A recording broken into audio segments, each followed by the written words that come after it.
क्या स्क्रीन पे दिख रहा क्वेश्चन आप 10 सेकंड में बना सकते हैं? अगर आप बना सकते हैं तो आप बिल्कुल सही दिशा में जा रहे हैं, आपके मेंटर्स ठीक है, आपकी तैयारी परफेक्ट है। और अगर नहीं बना सकते तो आज की क्लास आपके लिए बहुत इंपॉर्टेंट है। साथियों, मैं अभय शर्मा लेके आया हूँ रेशियो प्रपोर्शन के कुछ बेहतरीन क्वेश्चंस आज आपके लिए, जो एग्जाम की दृष्टि से बहुत महत्वपूर्ण है, बार बार विभिन्न परीक्षाओं में पूछे जाते हैं। तो ये जो क्वेश्चन है, राम और श्याम की आय का अनुपात 5:4 है और उनके खर्च का अनुपात 6:5 है। यदि बचत का अनुपात 7:5 है तो राम अपनी आय का कितना प्रतिशत बचाता है? तो आप तैयार हो जाइए इस क्वेश्चन के लिए और बनाने का कोशिश कीजिए। जो लोग बना सकते हैं प्रयास जरूर करें, जो नहीं बना सकते वो 10 सेकंड में कैसे बनाएं ये सीखते हैं आज की क्लास से। तो लेते हैं आज का पहला क्वेश्चन और यहां से हम अब स्टेप बाय स्टेप चीजों को समझेंगे। क्वेश्चन बहुत सरल है, सीधे सीधे भी हम बना सकते हैं, लेकिन लॉजिक सीखना बहुत जरूरी है। तो पहला क्वेश्चन है, एक युद्ध से पहले एक सेना में विमानों का टैंक से जो अनुपात था वो 5:3 था। युद्ध के दौरान 1000 टैंक नष्ट हो गए और 800 विमान नष्ट हो गए। अब विमानों की संख्या का टैंकों की संख्या से अनुपात 2:1 हो गया। युद्ध के बाद टैंकों की संख्या क्या है? तो साथियों दिया क्या है, सबसे पहले हमको दिया है प्लेन और टैंकों का रेशियो, है ना। हमको सबसे पहले क्या दे रखा है, प्लेन और टैंकों का रेशियो। ये कितना दे रखा है, 3:5:3, है ना। पहले मैं इस क्वेश्चन को प्रॉपर तरीके से करके दिखाता हूँ, फिर एक लॉजिक आपको सिखाना है। आज की क्लास का पर्पज वही लॉजिक आपको सिखाना है, क्योंकि आखिरी प्रश्न जो मैंने आपको शुरुआत में दिखाया था वो उसी लॉजिक से बनने वाला है। तो ये 5:3 था, तो हम मान लेते हैं 5x और 3x। मान लो पहले प्लेन कितने थे, 5x, और टैंक कितने थे, 3x। अब युद्ध के दौरान 1000 टैंक नष्ट हो गए। पहले हमको क्या लिया है, विमान लिया है ना। युद्ध के दौरान सेना में विमानों का टैंकों से अनुपात। अब कहते हैं युद्ध के दौरान 1000 टैंक नष्ट हो गए भैया, 1000 टैंक नष्ट हो गए। और इंग्लिश में पढ़ते हैं क्या है, before a battle the ratio of tank to plane. Okay okay okay, पहले टैंक है ना, पहले टैंक टू प्लेन है। ओके, पहले टैंक टू प्लेन है, हम करेक्शन कर लेते हैं यहाँ। टैंक टू प्लेन दे रखा है, रेशियो दे रखा है 5:3, ठीक है। ड्यूरिंग द वॉर 1000 टैंक, तो 1000 टैंक नष्ट हो गए, है ना। Were destroyed and 800 planes were destroy, 800 हमारे प्लेन डिस्ट्रॉय हो गए। The ratio of tank to plane become 2:1। अब ये जो रेशियो ये कितना हो गया, 2:1 हो गया है ना। यहाँ पर टैंक होना चाहिए, ये टैंक होना चाहिए और ये प्लेन होना चाहिए, ठीक है। तो भाई टैंक और प्लेन का जो प्राइमरी रेशियो था 5:3 था, 1000 टैंक नष्ट हो गए, 800 हमारे प्लेन नष्ट हो गए। तो अब जो बच रहे हैं टैंक और प्लेन का रेशियो 2:1। सिंपल क्वेश्चन है, क्रॉस मल्टीप्लिकेशन करते हैं तो ये 5x और 1000 हो जाएगा, ये हो जाएगा 5x और 1000 बराबर, क्रॉस मल्टीप्लिकेशन करेंगे तो 6x और 1600। तो भैया 5x 6x में से घटेगा x, 1600 उधर जाएगा, प्लस हो जाएगा, 1000 माइनस होगा तो बचेगा आपका 600। इसका मतलब x की वैल्यू 600 है। अब हमें बताना है क्या है, युद्ध के बाद टैंकों की संख्या। युद्ध के पहले टैंक कितने थे, 5x थे।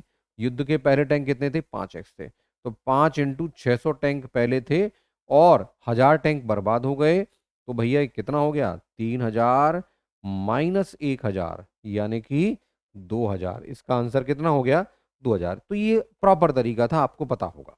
इस तरीके में कोई दिक्कत नहीं है, लैंग्वेज के हिसाब से हम चलते गए, बनाते गए।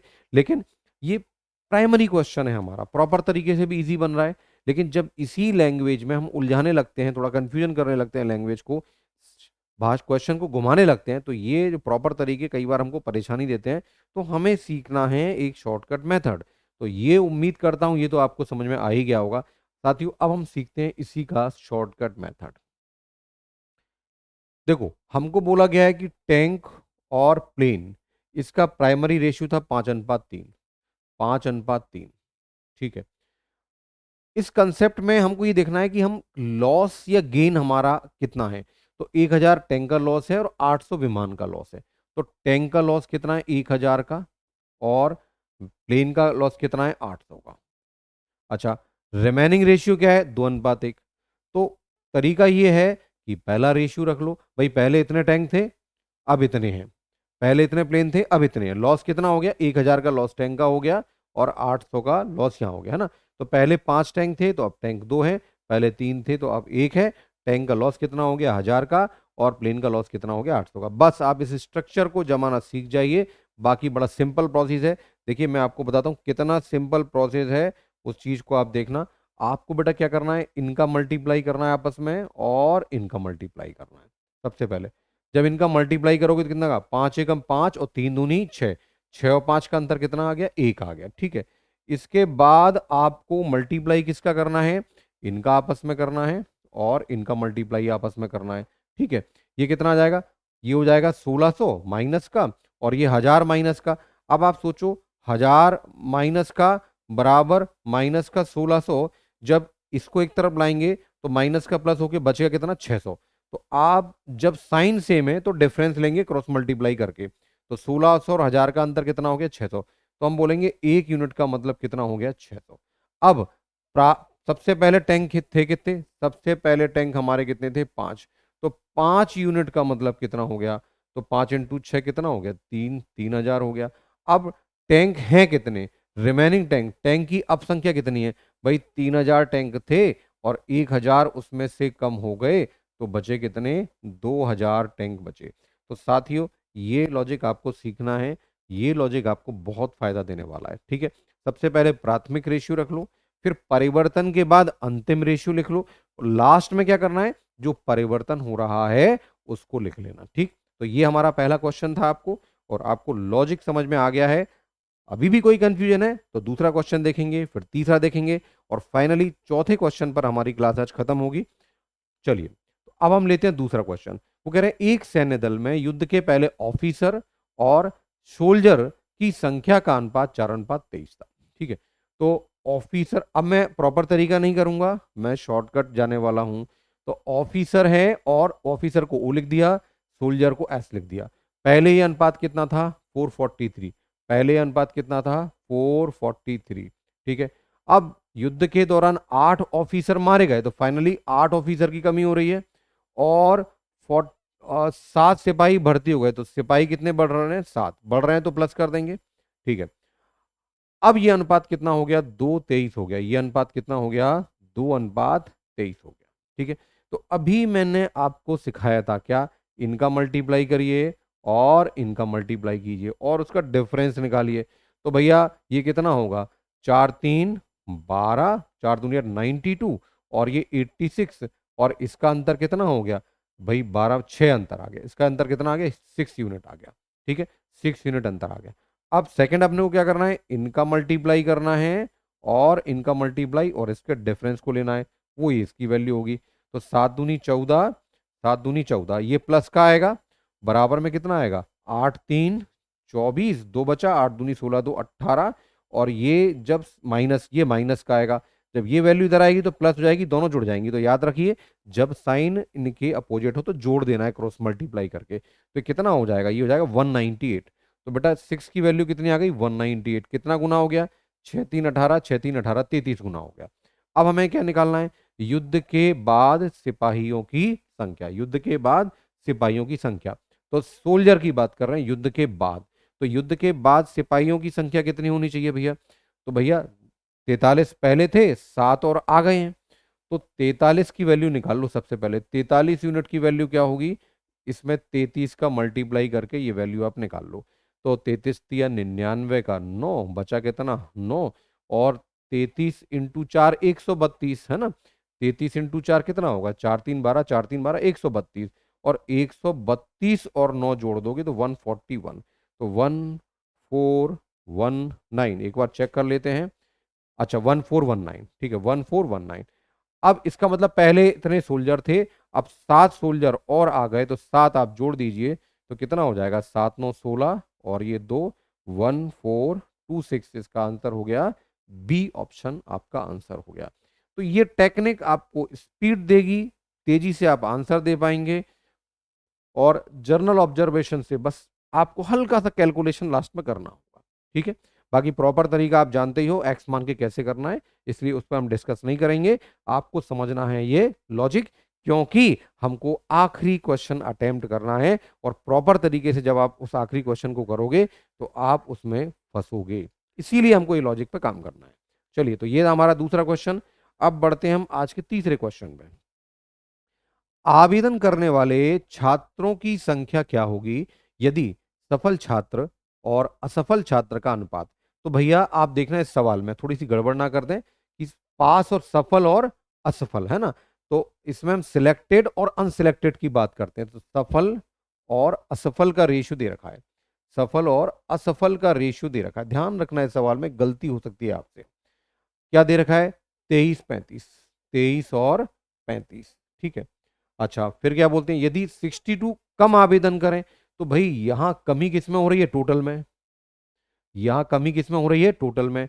और 27 कम सफल हो, यानी कि सफल कम हो रहे हैं कितने? तो असफल का तो जिक्र ही नहीं किया।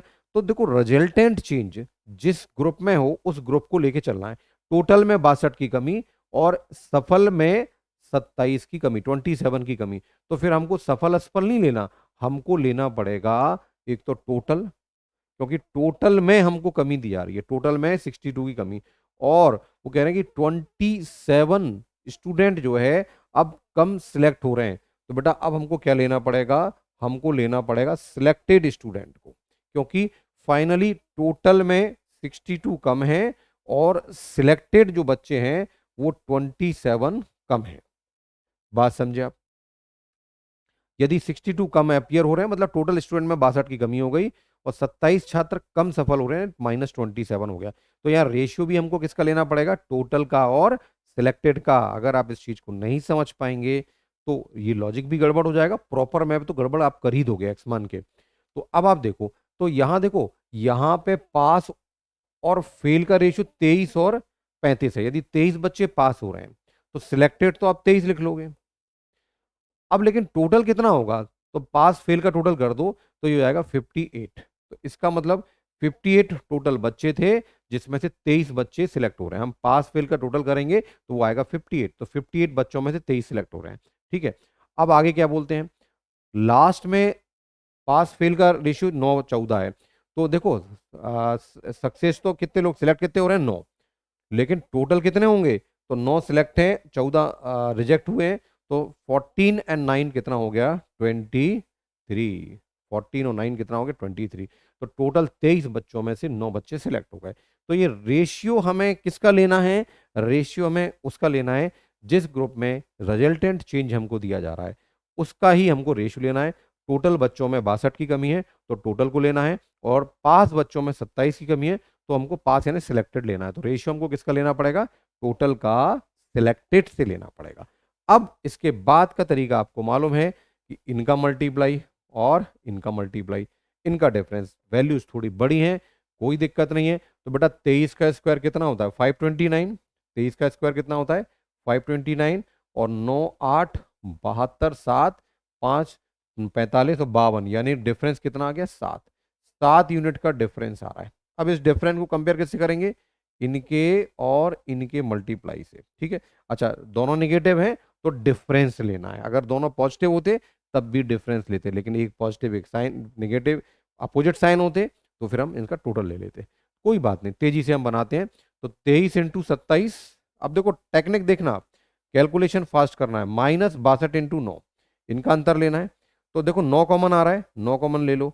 तो 23 और 9 कॉमन लेंगे तो यहाँ 3 बचेगा और ये 62 हो जाएगा। तो बेटा ये कितना आ गया? 9। और 69 में से 62 गया तो 7, 9 7 63। इसका मतलब ये वैल्यू कितनी हो गई? 63, यानी कि 9 गुना हो गई। इनके प्रोडक्ट का डिफरेंस कितना आ रहा है? 63। 7 का मतलब 63, तो 1 का मतलब 9 हो गया। अब हमें निकालना क्या है? हमको निकालना है कि आवेदन करने वाले छात्रों की संख्या ना, टोटल नंबर ऑफ स्टूडेंट, यानी कि 58 की वैल्यू निकालनी है। तो बेटा 58 की वैल्यू क्या होगी? 9 का मल्टीप्लाई कर दो। 9 8 72, 2 7 बचा, और 9 5 45 और 7 52, यानी कि 522। बी इज राइट ऑप्शन, ठीक। तो यहां पे आके ये लॉजिक तो आपके दिमाग में सेट हो गया। थोड़ी थोड़ी चेंजेस सवाल में हो रहे हैं, वो भी आपको समझना है। फाइनली हम रेशियो किसका किससे लेंगे? जो रिजल्टेंट चेंज है उसी हिसाब से हम रेशियो लेके चलेंगे। पहले 2 क्वेश्चन में सिंपल रेशियो था, लेकिन तीसरे क्वेश्चन में हमको सोचना पड़ा कि भाई सिलेक्ट हो रहे हैं टोटल, कम हो रहे हैं टोटल में और वृद्धि कमी हो रही है सफल में, तो हमें क्या लेना है, टोटल और सिलेक्टेड का रेशियो लेके चलना है। ठीक, चलिए तो बढ़ते हैं आज के आखिरी क्वेश्चन पर। ये क्वेश्चन आपको थंबनेल में भी दिख रहा है, ये क्वेश्चन आपको बताना है इसका आंसर क्या होगा। समय सीमा मैंने पहले ही आपको रख दी थी 10 सेकंड। जिन लोगों ने इसका आंसर तेजी से निकाल लिया उनको बधाई, जो नहीं निकाल पाए वो सीख रहे हैं। देखो बेटा इसमें क्या दिया, राम और श्याम की इनकम का रेशियो। तो इनकम का रेशियो राम और श्याम की क्या दे रखा है, 5:4। अच्छा, एक्सपेंडिचर का रेशियो कितना दे रखा है, 6:5। चलो अब इसमें सेविंग की बात कर रहे हैं, सेविंग का रेशियो कितना, 7:5। तो सेविंग का मान लो कितना, 7:5। सिंपल। अब बताना क्या है, इनकम का कितना बचा रहा है। तो क्या करेंगे, इनका मल्टीप्लाई करो, इनका मल्टीप्लाई करो, इनका डिफरेंस 25-24 का अंतर 1 यूनिट हो गया। देन इनका मल्टीप्लाई करो, इनका मल्टीप्लाई करो, कितना हो गया, 30 और 35 का अंतर 5। तो 1 यूनिट का मतलब कितना हो गया, 5, 5 गुना हो गया। तो आप निकाल लो इनकम कितनी, तो 5 यूनिट का मतलब कितना हो जाएगा, 25। इसका मतलब जो है राम की इनकम कितनी है, 25। अब राम की इनकम 25 है, लेकिन राम बचा कितना रहा है, 7, है ना। तो 7 रुपए बचा रहा है 25 पर, तो कितना परसेंट बचा लेगा, 25 चौक 100 यानी कि 28%। तो A option is right option. तो 10 सेकंड से ज्यादा इसमें नहीं लगने। अब आपके दिमाग में आ रहा होगा कि भाई रिजल्टेंट चेंज तो हम एग्जैक्ट लेते थे बट यहाँ रेशियो है, तो कोई बात नहीं बेटा, आप इसको रुपए मान लो, आप इसको रिजल्टेंट चेंज बनाने के लिए रुपए मान लो। 7 रुपए बचा रहा है, 5 रुपए बना रहा है, तो आप कर लो कि भाई 25 रुपए कमाई में से आपके 7 रुपए बच रहे हैं, तो 7 रुपए 25 पर बच रहे हैं, तो कितना परसेंट बचत हो गई, 28%। ठीक है, आप चाहते तो इसको प्रॉपर तरीके से करते, उसमें दिमाग आपका कंफ्यूज होता। तो ये जो मेथड है बहुत इंपॉर्टेंट है। अनुपात में परिवर्तन के क्वेश्चन है, अनुपात में परिवर्तन के कई प्रकार के क्वेश्चन बनते हैं। आज मैं एक सर्टेन टाइप का क्वेश्चन आपके लिए लेके आया, आगे के वीडियो में भी इसी प्रकार के कुछ अच्छे अच्छे सिलेक्टेड चुनिंदा क्वेश्चन आपके लिए लाता रहूंगा, जिसमें कुछ ना कुछ नया लॉजिक आप सीखेंगे। आज के लिए नमस्कार।